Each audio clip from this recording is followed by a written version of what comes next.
apa hari ini kita jadi mengerjakan tugas kelompok bahasa Inggris?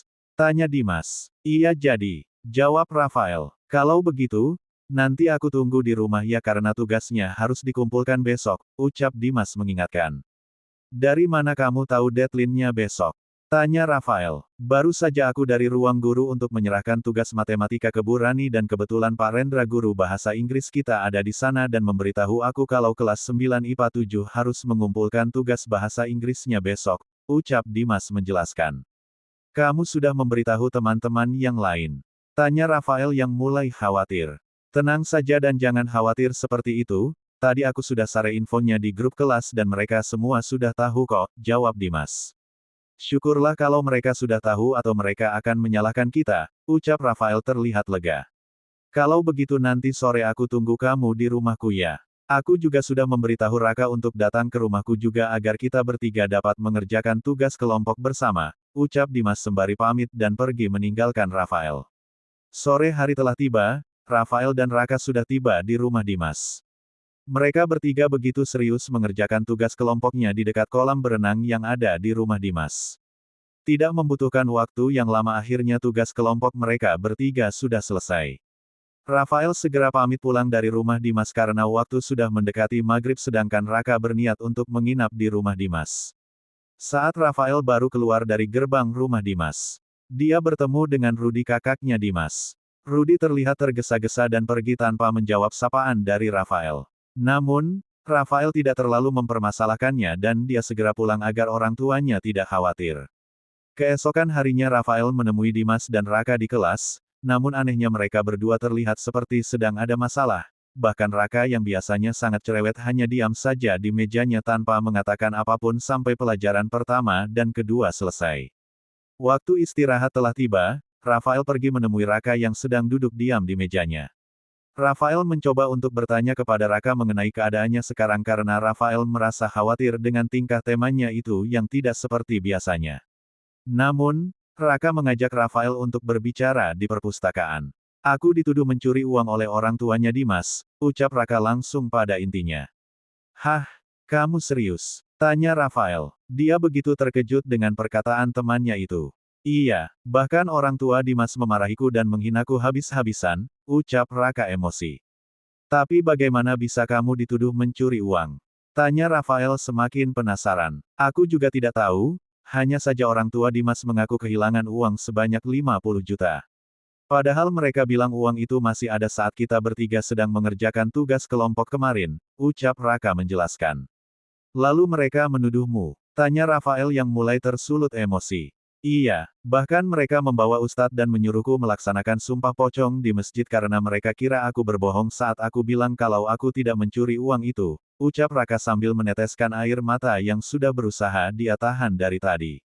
Apa? Sumpah pocong? Aku benar-benar tidak percaya mendengarnya, ucap Rafael. Rafael hanya bisa menggelengkan kepalanya, sungguh dia seperti tersambar petir di siang hari saat mendengar kejadian yang telah menimpa teman baiknya. Tapi itulah kenyataannya. Aku melaksanakan sumpah pocong tadi malam karena paksaan dari mereka. Ibuku tidak henti-hentinya menangis saat aku memakai kain kafan dan dibaringkan di masjid untuk melakukan sumpah pocong itu, ucap Raka menjelaskan. Tapi kamu baik-baik saja kan? Tanya Rafael mulai cemas. Tentu saja aku baik-baik saja. Lagi pula aku tidak bersalah, jawab Raka begitu percaya diri.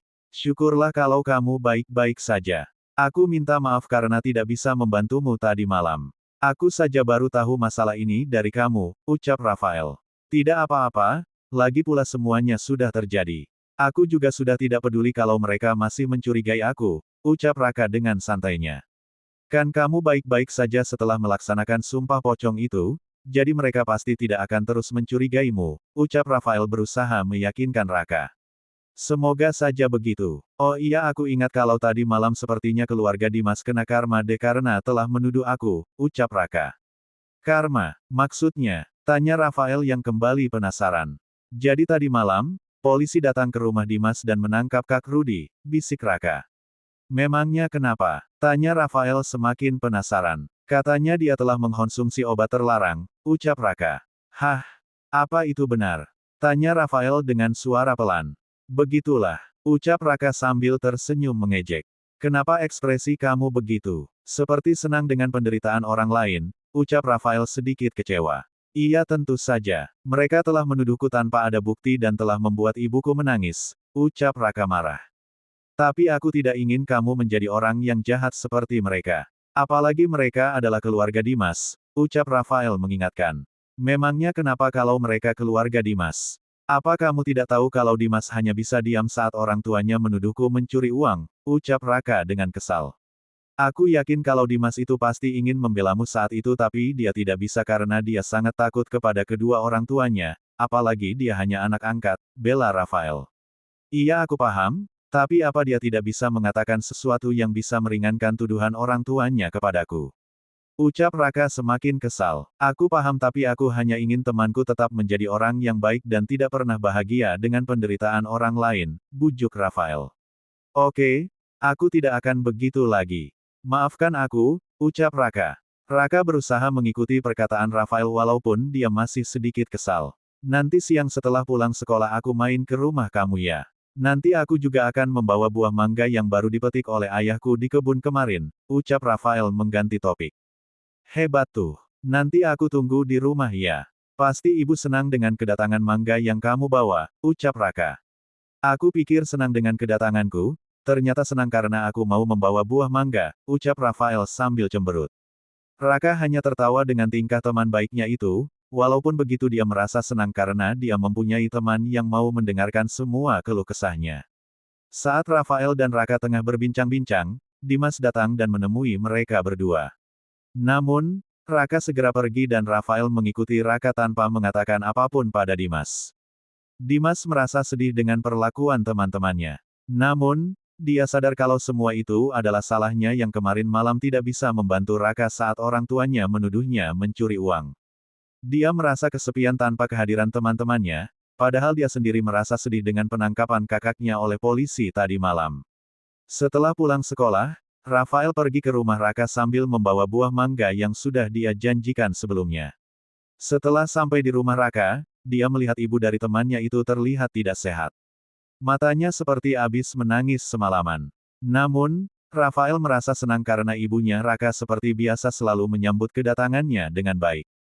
Pada hari itu, mereka membuat rujak mangga dan berusaha untuk melupakan apa yang sudah terjadi.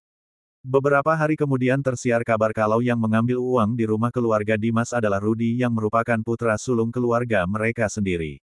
Hal itu terungkap saat Pak RT ikut keluarga Dimas untuk menengok Rudi di rumah sakit. Pak RT saat itu mendengar sendiri pengakuan Rudi kalau dialah yang telah mencuri uang di rumahnya sendiri. Rudi mencurinya karena ingin membeli obat terlarang. Warga yang mendengar berita itu merasa bersalah dan meminta maaf kepada Raka karena telah percaya dengan tuduhan yang dilayangkan keluarga Dimas padanya. Raka pun memaafkan kesalahan mereka dan tidak mengungkit-ungkitnya lagi. Raka begitu senang karena akhirnya namanya sudah bersih. Walaupun, tidak ada satupun keluarga Dimas yang datang ke rumahnya untuk meminta maaf. Namun, Raka berusaha ikhlas karena bujukan Rafael yang selalu memberikan saran positif padanya. Di sisi lain Rafael masih berharap kalau suatu hari nanti Dimas dan Raka akan kembali menjadi teman baik seperti sebelumnya.